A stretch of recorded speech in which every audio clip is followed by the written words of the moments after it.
the little choices we make with our lives, the times we decide to stand up about something we care about. That's what's going to make history. And you won't know at the time that you're making history, probably. That's the amazing thing. Thank you. Yes.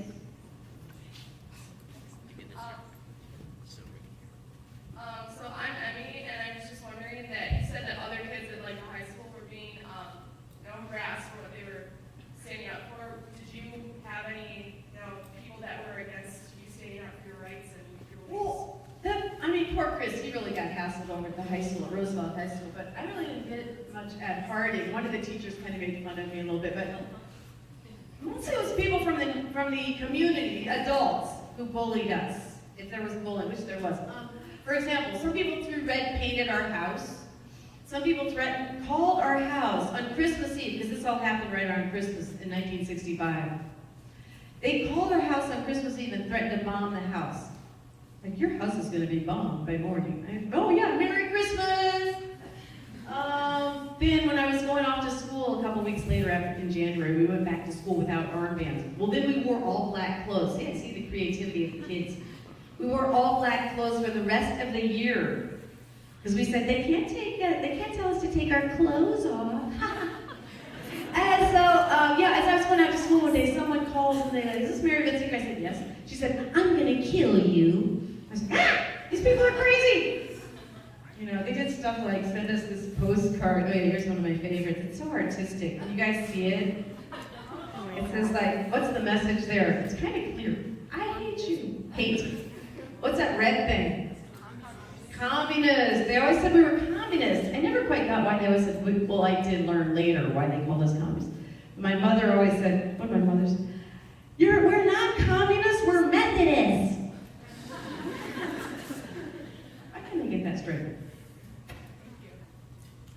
Yes.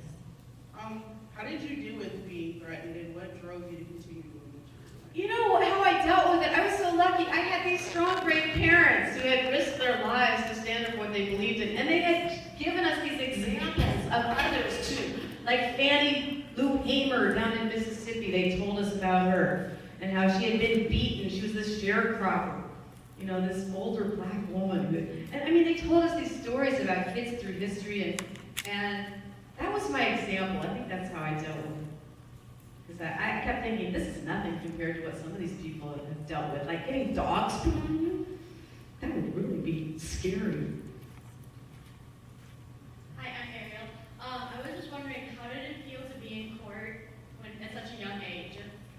How did it feel to be in court? It felt so strange. It felt like the whole thing, it really was strange. And I had no idea how important it was going to be. You'd think, the Supreme Court, hello, that's kind of important, but it really took me a while to realize how important it was, especially the Supreme Court, because right then I had just moved to a brand new school in a whole new city. Imagine it's November of your junior year in high school. Any juniors?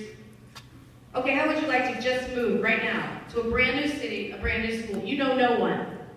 And then 1 month later, they're like, oh, we're going to the Supreme Court this month.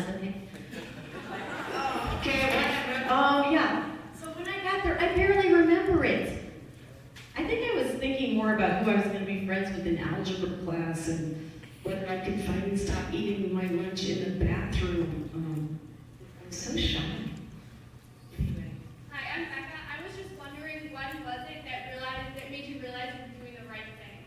Oh, when did I realize? I think I felt all along that I was doing the right thing. Because, by this time, my family were Quakers, and they were really, into peace, and we would go to summer camp and sing songs like, torment, you guys know. Let's see, I ain't gonna study war no more, I ain't gonna study war no more, I ain't gonna study war no more. Singing songs like that, I felt like, yeah, this is the right thing to do. Gotta stand up for peace, in the world. So I believed it was the right thing the whole time. I just didn't get that it was a really, really important case for a long time. And that it affected so many kids. And, whether kids are going to be able to wear shirts, that say things like, a rainbow. Or a shirt that has a rainbow with a slash through it. Kids have a right to wear things like, both ways. There are cases where kids have worn red armbands to protest abortion. This is in New Jersey. The girl got in trouble, got suspended. This is just a few years ago. And she was able to wear that armband because of the Tinker case. And that was another ACLU case. Or whether students are going to be able to write in their newspapers about polluting buses in their neighborhoods, like Katie Dean did in Michigan. Say, Mary Beth, I understand there are some schools around the country, even right here in Wisconsin, that are telling the student journalists that they cannot print stories that are political, that may be controversial, that people might disagree with. Have you heard stories like that before? I have heard that, yes. And what's your reaction to Okay, that? yes. And how do you think that? Well, yeah, how do you it think makes that me, changes some students are being told not to put anything political in their newspapers. You guys ever heard this? You heard this kind of thing? Now, don't make it political. But I don't think that's fair because you are going to be affected by political decisions that are made, by politicians making decisions. Those are going to affect your lives very much. It's going to affect whether you have polluted air. It's going to affect whether you have to pay higher tuition. It's going to affect whether your families are going to war. Who has someone in the war right now, by the way? Yeah, quite a few. And I know you're thinking about it. Who is in the war? My cousin Matt. Your cousin Matt. You're thinking about it, right?